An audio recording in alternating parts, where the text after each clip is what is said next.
I'm going to show you guys a model railroad that can do a little bit of a disappearing act today, and plus some other great viewer model railroads. It's time for another virtual model railroad show.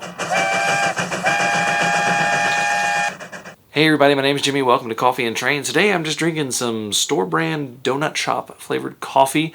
And if you want to tell me what kind of coffee you are drinking and have it featured just like these guys right here below, you can leave that in the comments below.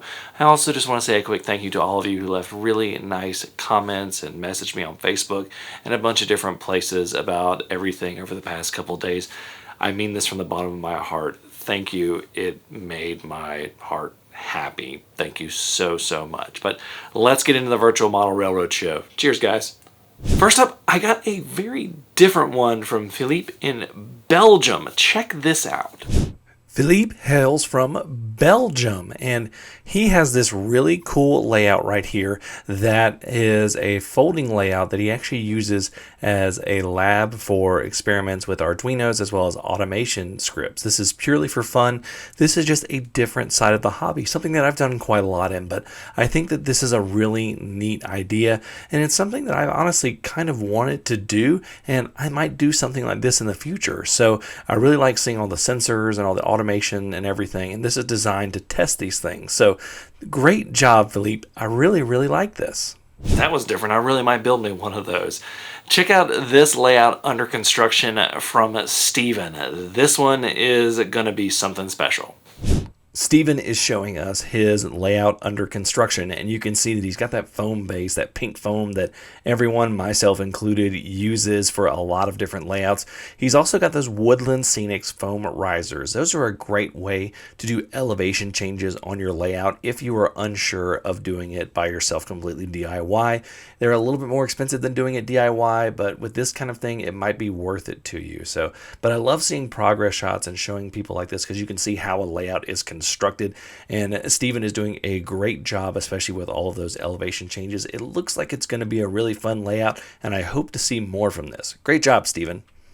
Got another one from Dennis, and he shows a really cool photo of some Arduinos that he's using as well.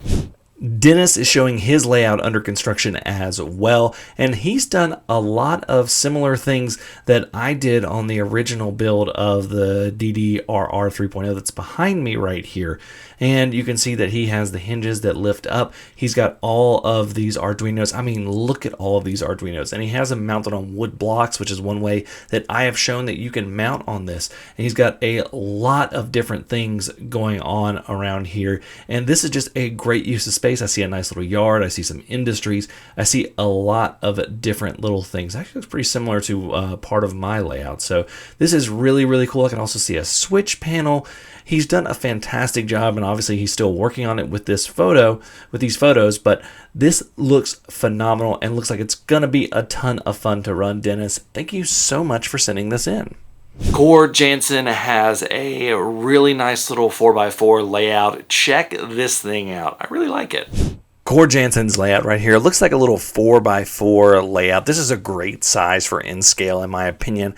Actually, when I was a kid, the first N-scale layout I built was a 4-foot by 4-foot. So I really like this size. You can get a lot in for not a lot of space, but I love seeing all the little details. It looks very unique in terms of the scenery. It's a mix of desert and mountains and greenery, and it just looks really neat. And I really like seeing all the little details and the fun stuff. And he's done this all in a nice compact space, just showing you that you can have a really nice layout in a relatively small space. He says the layout represents an old town with a rock crusher at the mountains and a small lumber yard. Now, the coolest thing about this is all of the buildings are 3D printed, and you know how I love my 3D prints. So there's just a few things left, but overall, this is a great job, Core. Thank you so much for sending this in.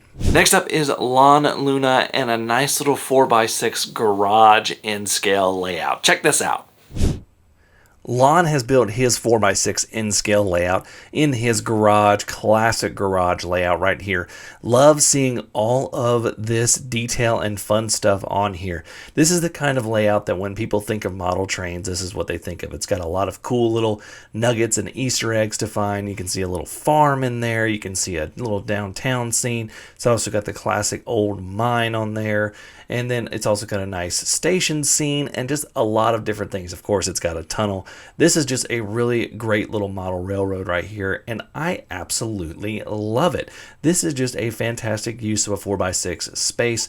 Great job, Lon. Looking awesome. And now, with the amazing, magical, disappearing layout, it's David Fajardo and his layout.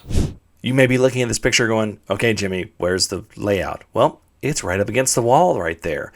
David's layout folds down from the wall, and you can check it out right here. This is something I've seen a few people do that's great space saver, especially in a garage. There's such thing as folding workbenches, so why not fold away layouts? And you can see he's got a lot of action on this layout, and it looks really great. Plus, it's mounted right up against the window.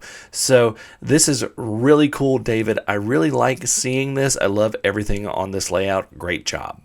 If you would like to submit your model railroad for the virtual model railroad, you can send me some photos and even some videos to the email in the description below. I do ask that you have at least one shot or camera angle of the entirety of your model railroad or a big section of your model railroad if it's really big. So just include that in there. I'm just now getting into the 2023 submissions. I just started into January with the ones that I showed today. So it's a little while before they get on there, but also I do have the first DIY and digital viewer model railroad of the year. It's going to be picked by the viewers. Right now, my patrons over on Patreon have just finished up the second round of voting for the qualifiers, and then the finalist will be put into a general vote on my YouTube channel. So be on the lookout for that. And if you're a patron, the third round is coming soon.